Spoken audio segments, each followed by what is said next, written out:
The seas are deep, but that doesn't keep them away. The things below the surface.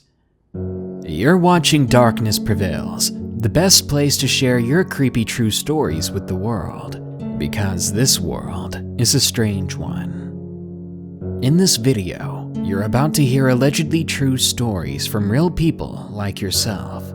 Stories of the unexplainable things that happen in the middle of the ocean. Sightings of creatures that have crawled from the deepest depths of the oceans. And hauntings from those lost in the abyss. These are deep sea horror stories. If you want to appear in a future video, I'm looking to read stories about state park encounters. You can send your story to me with the links in the description. Or donate just $1 a month at patreon.com/darknessprevails to keep us scooting along. Real quick, here are my 5 favorite early comments from my previous full video. Creepsta says, is it still catfishing if you're actually talking to a catfish? Well, yes, if you're planning on eating that catfish or taking it out on a date, which I don't recommend. Bryson with Vlogs says, can you please do black-eyed children sightings? Maybe, and I read that in the worst way possible. Cassandra Viscar says, I'm starting to have nightmares. Well, that makes 3 of us. Stop it, Scott. You're embarrassing me. Anyway, Amber says, I saw the notification on Facebook and I came straight over. It's good to know that my social media peeps are still popping on over. Thank you. And Dory the Potato says, haha, no one would catfish me, I ain't cute. I'll have you know, Dory, that I would hook you so hard and fast your skin would fly off. Now, let's dive into the ocean and see what finds us. Number 1. Something Beneath, submitted by Peter W. I'm a marine biologist and a retired deep-sea diver.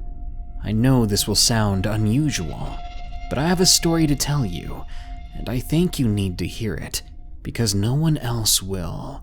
No one else wants to believe me, not even those that saw it firsthand. In 2007, while working for a small deep-sea salvaging corporation, my crew and I saw something beneath an oil rig. What was it, you ask? We don't know, nor do we want to. But you might. In our field, we are often hired by local authorities, and even sometimes international ones, to help with missing person cases. A few weeks ago, I forwarded a transcript request to one of my colleagues, hoping they still had enough pull in the business to net me the information I needed. Reluctantly, they agreed on the terms that I don't contact them beyond that point. After waiting relentlessly for half a month, a beige envelope arrived on my doorstep this morning. It contained a yellow piece of paper with bold black writing, and here's what it said. I urge you to read it carefully. On December 9th, 2007, Singaporean citizen Yi Wei, age 34, affiliation, drilling, family, not applicable, went missing while working as a maintenance worker on an offshore oil rig. Due to the nature of the disappearance, and that he was not found aboard the rig, Wei was presumed dead, with cause unknown. With suspicion of foul play after the report was put through by a coworker, the Singaporean government hired, redacted, to assist in locating the body if it was still present beneath the rig. In cooperation with the Singaporean government, redacted, deployed 3 divers to the offshore jackup rig, Arbadril 70, design designation Keppel Fells Kefels B class. The rig was operating at a depth of 400 feet, more than what the team would usually work with, but not beyond their capabilities. The drilling depth of the rig was 30,000 feet. Team 3, designated T3, deployed on December 12th after arriving in Singapore. Standard procedures were conducted without error or issue. One of the divers who went missing was later confirmed to have been untrained at depths beyond 300 feet, which may have contributed to their potential fatality. After deployment, the team scoured the ocean floor around the drilling rig and made several reports to their topside service team, Team 2 or designation T2, via low-frequency radio. The team reported noises coming from the ocean floor, but became anxious and had trouble describing the sounds. Topside gave the order to continue the investigation under the assumption that the noises were being caused by the drilling mechanisms beneath the sand and rock. T3 continued with the task of locating any remains and any potential signs of foul play. One of the co-workers suggested a weight may have been tied to Wei's legs, but the proposal was dismissed as a baseless conjecture. 30 minutes into the dive, T3 resumed their reports of noises coming from the ocean floor, increasing in amplification as time went on. T3 made a request to be immediately extracted from the water. Topside began preparations for decompression and organized surfacing procedures. Reports from both teams vary at this point, and neither scenario has been confirmed. Senior diver Davis, one of the divers from T3, reported that the noises were still intensifying and the vibrations became physically distressing. Radio contact was lost within 30 to 40 seconds of the report. Topside became concerned that the rookie diver Keller would attempt to surface prior to decompression and run the risk of hypoxia. T2 continued to obtain radio contact with the submerged divers, but instead resorted to deploying an auxiliary diving assistant to continue with the decompression procedure. Divers, redacted and redacted, both reached the decompression chamber. The rest is classified. That was it. That was how it ended. I tipped my coffee into the sink and immediately grabbed the document, and I began to transcribe it into my desktop, just in case. I was determined to put together the rest of the story. If the report wouldn't say what had to be said, then I would. And this is why I'm writing to you now. The report was fairly accurate, I will admit. Yi Wei was confirmed missing on December 9th, but nobody really knew if it was foul play, an accident, or something else. The company I worked with often did pretty standard salvage procedures. Cars that had fallen into lakes, sunken vessels, and even derelict boats to be detonated. But, like I mentioned before, we also often worked with local and sometimes international governments on legal cases, hence why we were helping with a potential murder case. You already know a lot of the story, so I'll cut to the part you probably want to hear. We were underwater at a pretty ridiculous depth. To put it into perspective, Everest reaches 29,035 feet. This drill, just beneath the surface, would go on for another 30,000 feet, on top of the 400 feet between the sand and the water's surface, and much of that depth was drilled into the earth. We were right down there at the ocean floor, nearly as far as humans could dive. You never really get used to the sensation at being at such incredible depths, having an endless abyss of darkness all around you, knowing you can't swim to the surface because if you do, the pressure would end you. There's such a heavy feeling of reliance on the surface team to get you out of there that you begin to feel a little helpless. The noise didn't help. We were searching around the metal supports of the oil rig structure, basically 4 massive pylons thrust into the ocean floor to hold the surface platform up. It was ridiculously daunting and large under the water, with rust caked all over the surface of the metal and more algae than I thought I'd ever have to see. A couple small schools of fish circled us as we scoured the place from, well, bottom to bottom. That was when the noise began. It was subtle at first, and it wasn't just one sound. It was like a mix between a roller door opening and a mesh sliding door opening and closing loudly. But at the same time, it was so distant and quiet. But it didn't go away. T-32, Mike, do you hear that? I remember asking my co-diver, Mike Davis. I was using my flashlight to search the sand for any source, but the visibility was so poor I could barely see 50 feet ahead of me.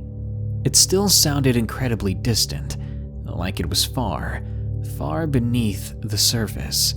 "The drill?" Keller, our rookie diver, asked. "That's at least another 30,000 feet down below us." I continued scouring the floor, and the sound started to grow louder, and yet the volume remained the same. It was growing closer. "Radio topside. This is giving me the heebie-jeebies." I proceeded to oblige the command, and radioed in to our surface team that there was an unconfirmed noise originating from beneath the surface. After a little while, they gave the order to continue our search.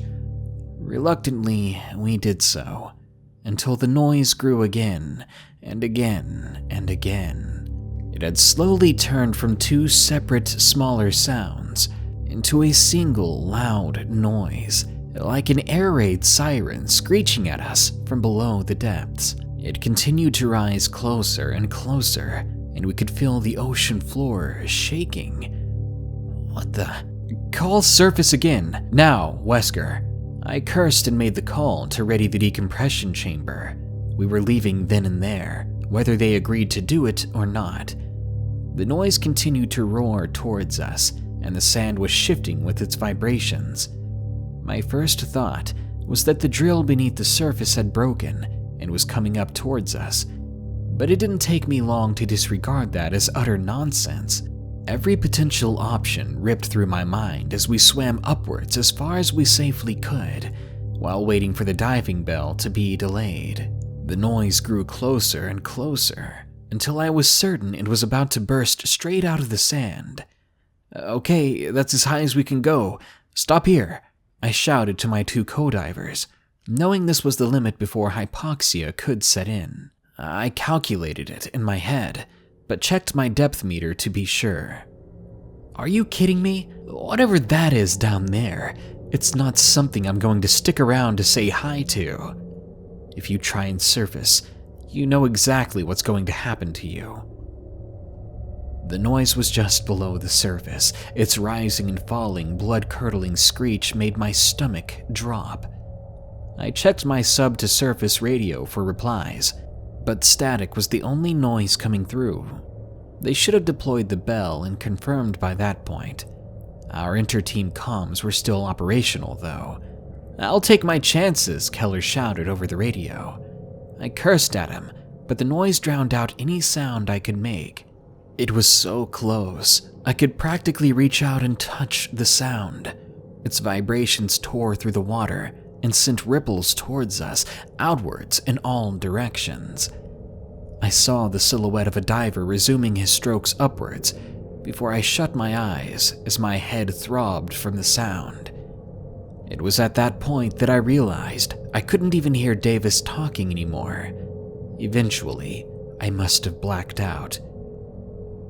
When I woke up, I was topside, being assessed by the auxiliary diver after decompression. In my hazy confusion, I never found out if Keller or Davis survived. Nothing significant happened from there, except a stern talking to from our dive commander.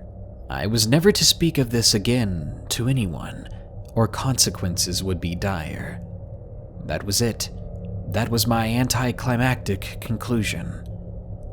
Whatever happened while we were out cold, whatever they found down there had to be the rest of that report. And despite the cost, I need to know. I need to find out what is below the surface. Number 2. The Backwatch. Submitted by Emily W.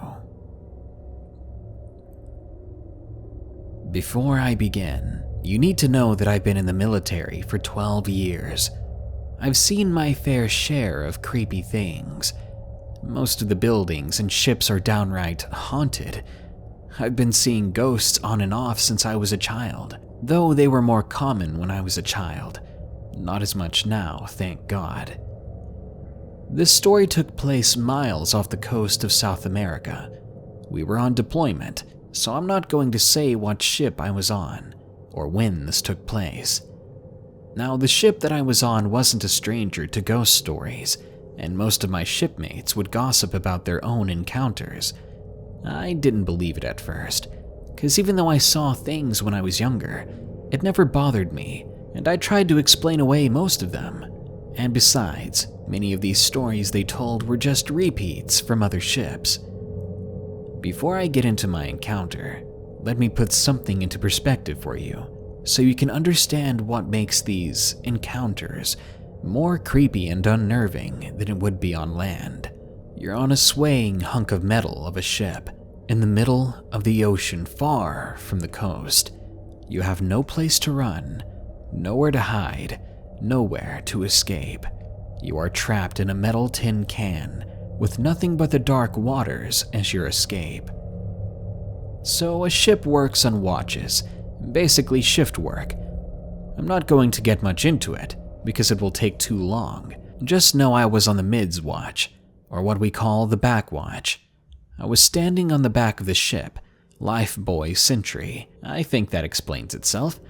I was 20 minutes into my shift, and it was quiet, save for the ocean waves which were lulling me into a relaxed state.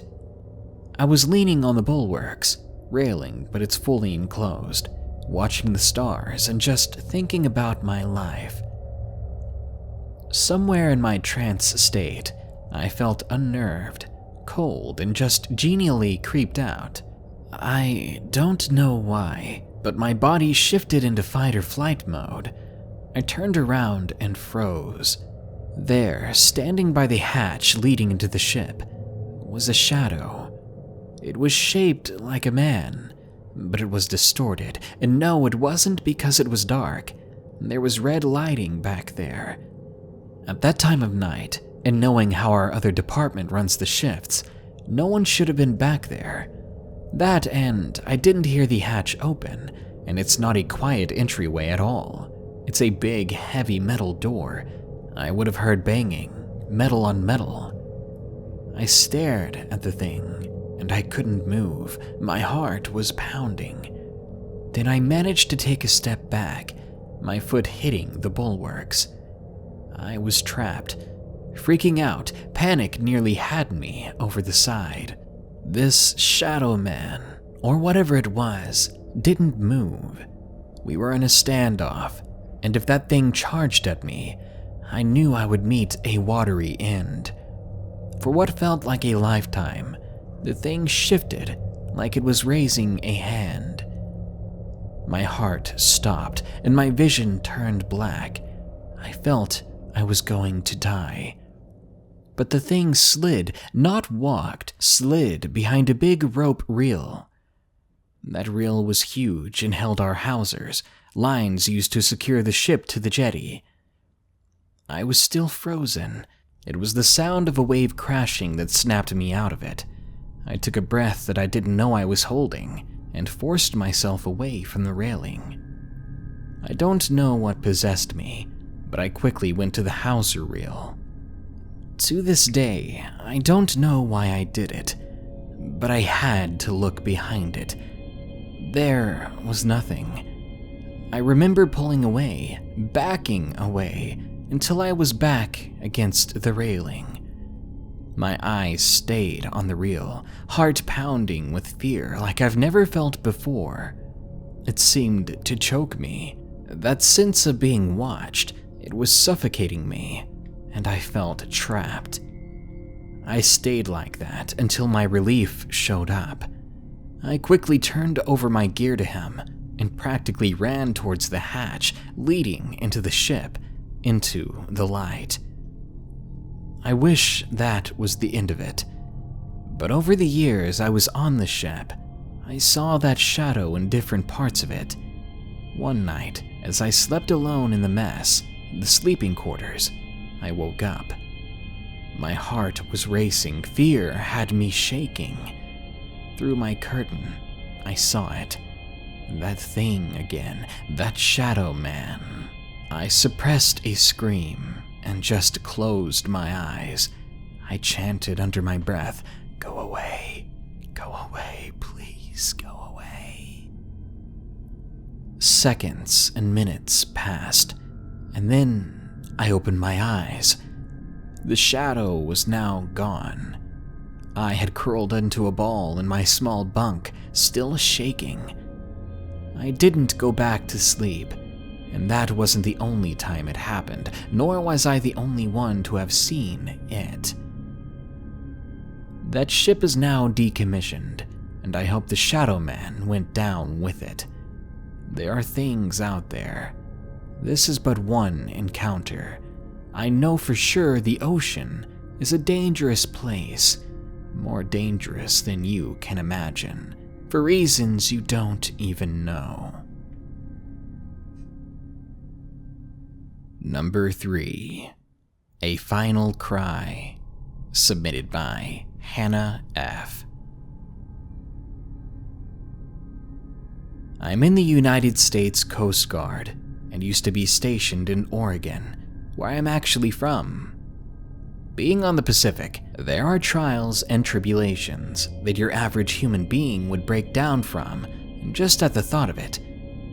For example, we once rescued the broken down body of a 3-year-old little girl whose mother threw her off the bridge because of her schizophrenia. I've pulled more lifeless, waterlogged bodies out of the ocean than I care to admit, but someone has to do it. The city where I was stationed is steeped in local legend, from ghostly figures standing on the massive bridge, peering over the side like they're debating whether or not their ethereal body should take the plunge, probably once more. Spirits on the boardwalk and hitchhiking specters are also pretty standard town lore. However, I had my own brush with the final calls for help from someone beyond the grave. Back in 2013, when I had first joined the Coast Guard, we got a mayday call from a sailing vessel that was making its way from San Diego to Seattle. This was in November. The coast was a breeding ground of bad weather and awful life choices, especially for sailboats, which were notorious along the west coast. So, like any good guardsman, we loaded up in our motor lifeboats and headed towards the man with the now capsized vessel. It was 10 nautical miles away from our bay. However, when we arrived, there was nothing but debris. A couple of coolers, a life ring, and some rigging were the only things left of the sailboat, and because of the incoming hurricane-force storm, we had to turn around and head for home empty-handed, vowing that we would send helicopters and boats out as soon as the storm had passed. However, we knew that the chances of survival from such a circumstance were zip to nil, since the waters were no more than about 48 degrees Fahrenheit. With heavy hearts, we turned around and headed back for land. There's always that what-if question in your head that makes you wonder, but at the end of the day, you know you can't go back in time. So later that evening, I'm sitting in our communications center, monitoring the Marine Band radios, talking with my boss and best friend, when suddenly, a voice comes over the radio, and to this day, typing about it or even thinking about it gives me chills. Help! Mayday! I don't know where I am. The voice was so quiet, it sounded like it was coming from the bottom of a well. It didn't help that the storm was probably interfering with the radio. I picked back up, asking the vessel what his position and nature of distress were. There was never any response. My boss then came into the room and replayed that message. Now, on our electronic chart, we can pull up the caller's position. That's what he did. I watched as his eyes grew wide with horror, and he pointed at the chart. There was the sailboat's last known position before he had went down to rest on the bottom of the ocean floor. I can say with certainty that this was the man's final cry for mercy before the great Pacific swallowed him up for the last time.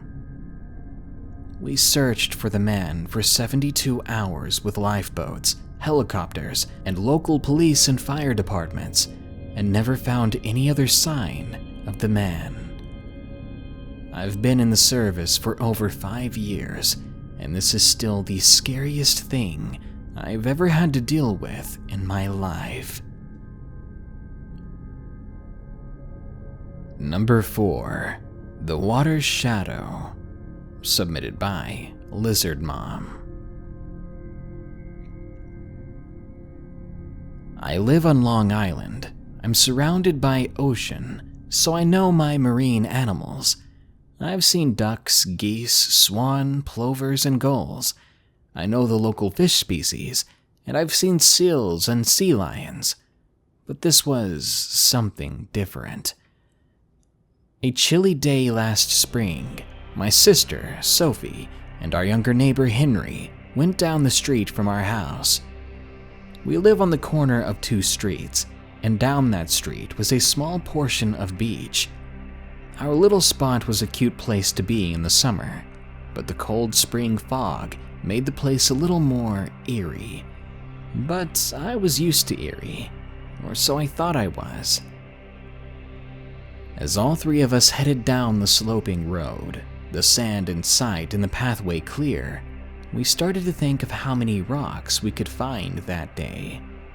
It was a hobby of mine, and the kiddies had just wanted to be cool like their teenage role model.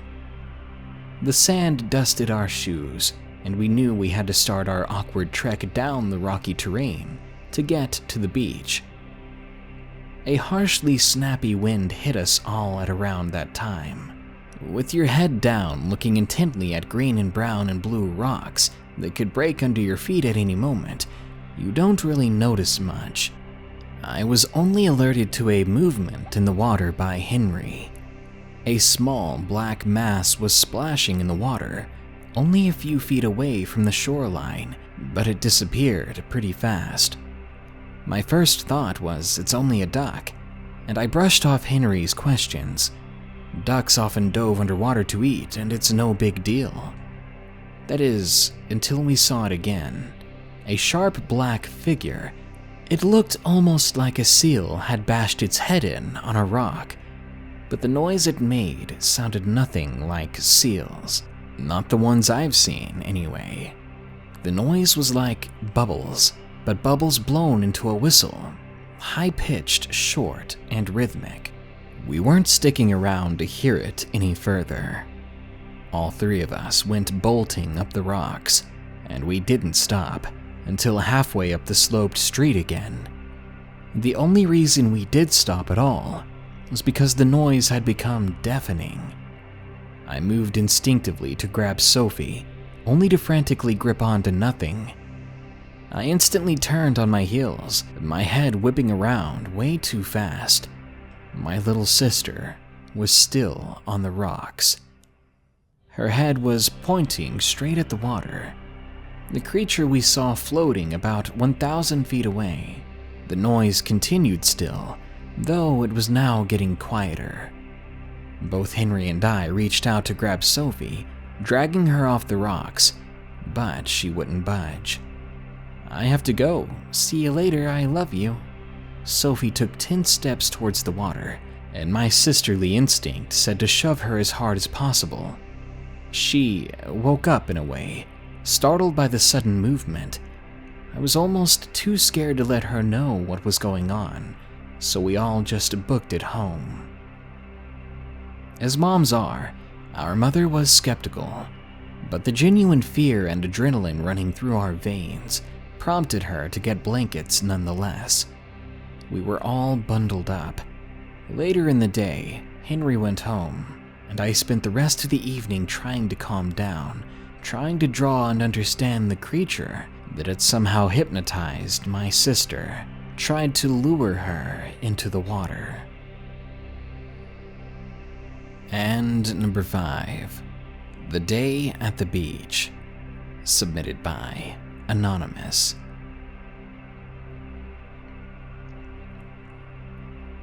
I want to state that I never actually saw this thing.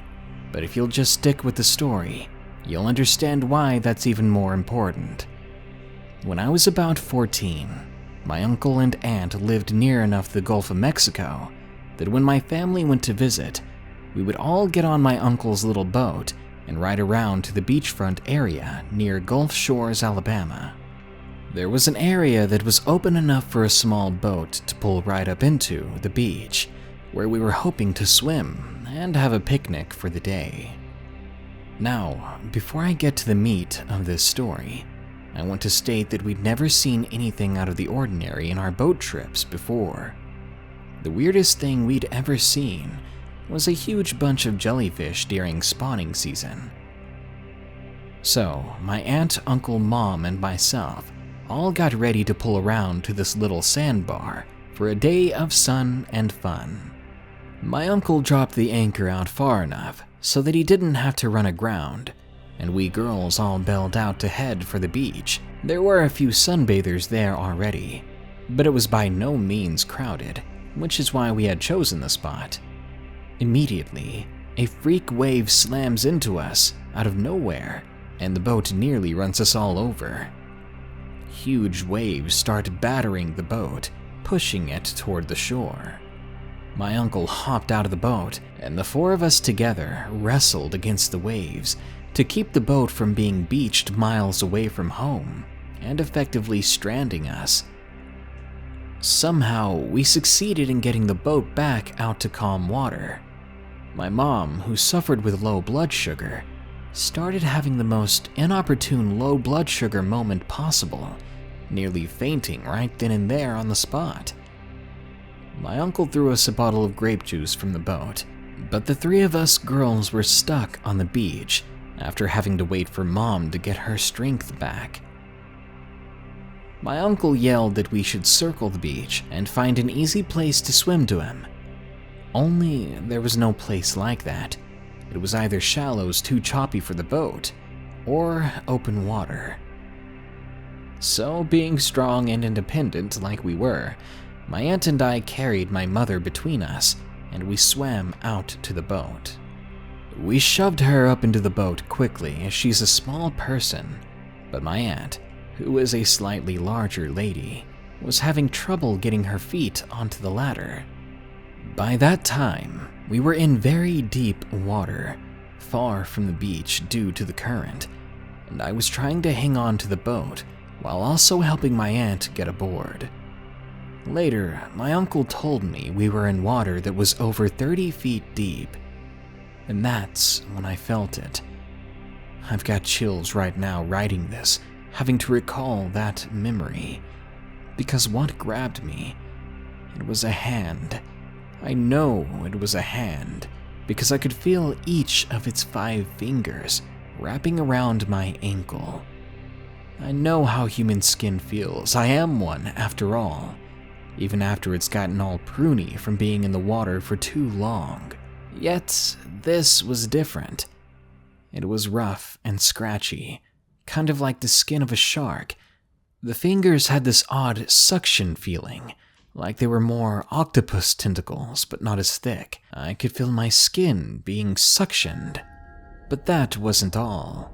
I could feel long nails digging into my flesh further from the fingertips.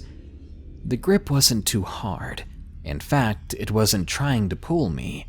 It felt more curious, like trying to decide what my foot was, or maybe what it wanted to do with it and the rest of me. When I felt it, I got super still, and I didn't move my leg, afraid I'd make whatever this thing was angry. I wanted to scream, but sometimes the fear is just so overwhelming that noise doesn't happen.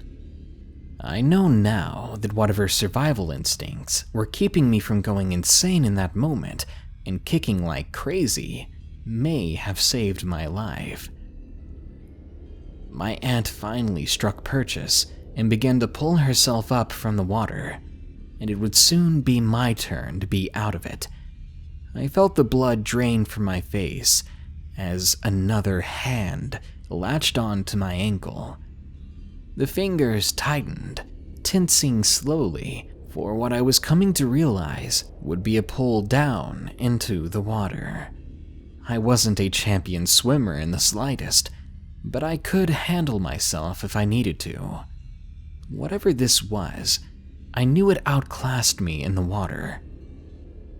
My aunt's feet finally left the ladder, and my uncle reached down to help me up next. I gripped the ladder rung with all my strength, preparing to fight for my life against the thing below me, or to just be ripped down into the depths. Either way, I was absolutely terrified. The hands around my ankle must have felt me resisting their hold, because the grip suddenly loosened ever so slightly, and then, miracle of miracles, they pushed upward to boost me out of the water. Shaking with relief and terror, I tumbled into the closest seat, and my uncle drove us home, all of us too exhausted for any sort of swimming or picnics after such an episode. I never did tell my family or anyone what I had felt that day. I mean, who would ever believe that kind of story? I sometimes don't know if I even truly believe what happened, but then I remembered the utterly inhuman feeling of those hands and how I was sure they would have dragged me to my death. I also remember that once we were all safely back in the boat, I watched for a swimmer to come up for air, for some sign of a person having helped me, but there was none. No one on that beach had even bothered to ask if we were okay. It had just been us. This makes me mad now when I think about it. There was someone who had, apparently, decided that we needed a little helping hand. Even though the thought of what that someone may have been terrifies me, I'm glad that one-time meeting went the way it did. But I do wonder what the creature was that crawled from the deeper depths of the sea.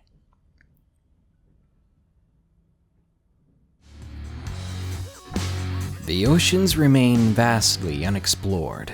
Unlike most of our lands, water is very much three-dimensional. There is a surface stretching miles, and below it, thousands of feet of depth, most of it too dark for human eyes to see, let alone too heavy for humans to explore. Maybe one day we will have everything we need to light up the dark down there. But sometimes it's better for your own sanity to keep the lights off.